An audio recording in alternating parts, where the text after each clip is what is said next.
does not do to dwell on dreams and forget to live. This is a quote from J.K. Rowling's Harry Potter and the Sorcerer's Stone. In the scene, Harry is looking into the Mirror of Erised, also known as the Mirror of Desire. When you look into this mirror, you are shown your greatest desire in the world. What would I see when I look into the mirror? Probably success.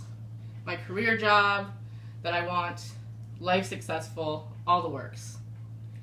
And maybe it's selfish not to see something more important, something like world peace that everyone could enjoy. But I feel like many of my fellow college students would see something very similar. Hello, my name is Bonnie. I'm 19 years old. But in a few weeks, I'm turning 20, and that is kind of insane to me. This stage of early adulthood, going from high school to college, it is a huge jump. In high school, we all feel like we're invincible, but as soon as you graduate, that wall comes down. Suddenly, you are an adult. And high school really doesn't prepare anyone to be an adult. And you have to figure out what you want to do with your life. And when you don't know what you want to do, or when you're questioning if you're doing the right thing, and you see these younger people like Lord being so successful, it's a lot of stress. Essentially, your 20s can be stressful in that way, but they are also not everything. You have tons of chances to do anything you want. Being at this point in my life, it has taught me that life is too short to be anything but happy.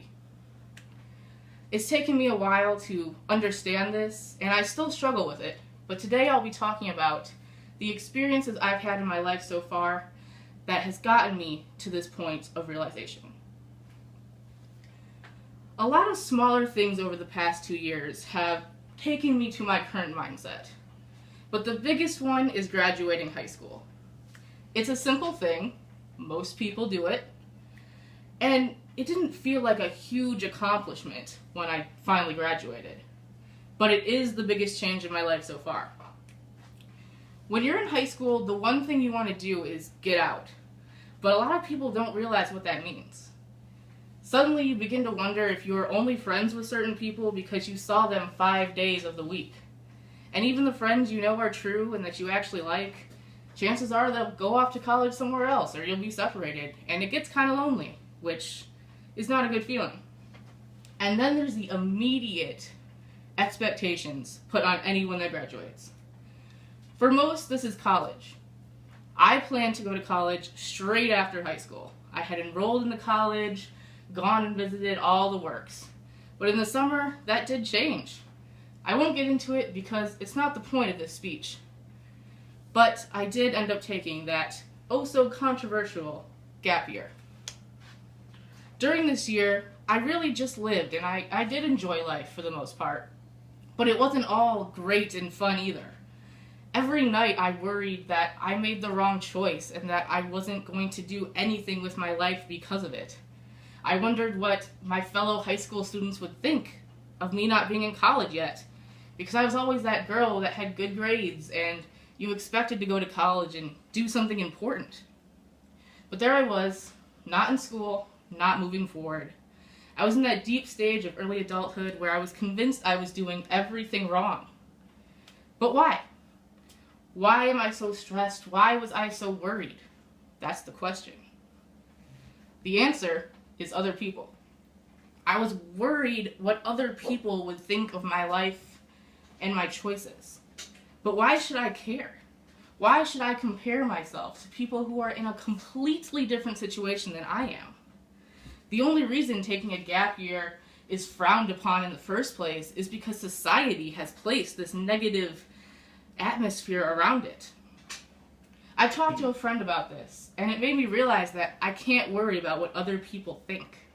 We all do this. We all compare, no matter what age we are. But we are all different people. So maybe Lord became successful and won a Grammy at 17 years old. And maybe a lot of my friends went to college before I did. But life isn't a race. It's a journey, and everyone has their own, as cheesy as that sounds. It's a lot easier said than done, not letting other people's thoughts get into your head and getting you down. I struggle with it all the time still, and I wonder if I made the right choice. But even if I didn't make the right choice, that doesn't matter now. As Elsa says in Disney's Frozen, or even Rafiki in The Lion King, the past is in the past. All you can do is move forward. But if we're letting other people's thoughts getting into our head, that prevents us from moving forward. If we conform to what society's norms are and let other people's judgment dictate our actions, we stop living our lives for ourselves. And that won't lead to the road of happiness. So, are we human? Or are we dancer? That is a question Brandon Flowers asks, the lead singer of The Killers, in their song Human. Are we human? Or are we dancer? Do we live for ourselves and make our own choices like a human? Or are we putting on a performance like puppet dancers on a stage, letting other people's actions and judgments and thoughts dictate our life? I don't know about you, but I choose human. Dealing with this new adult age and the pressures of society are hard, but life is too short to be anything but happy, to be a dancer. You can be successful at any age, at any time. It's not a race. So if you're like me, and you're young, and you're worried that you're doing everything wrong, just know that you're not alone. And it's okay to not be okay sometimes. It's okay to be worried and wonder and question, but you can't let it consume you. In Suzanne Collins' Mockingjay, she writes, "It takes 10 times as long to put yourself together as it does to fall apart." So don't fall apart. Live your life for you and be happy. Thank you for listening, and never stop being human.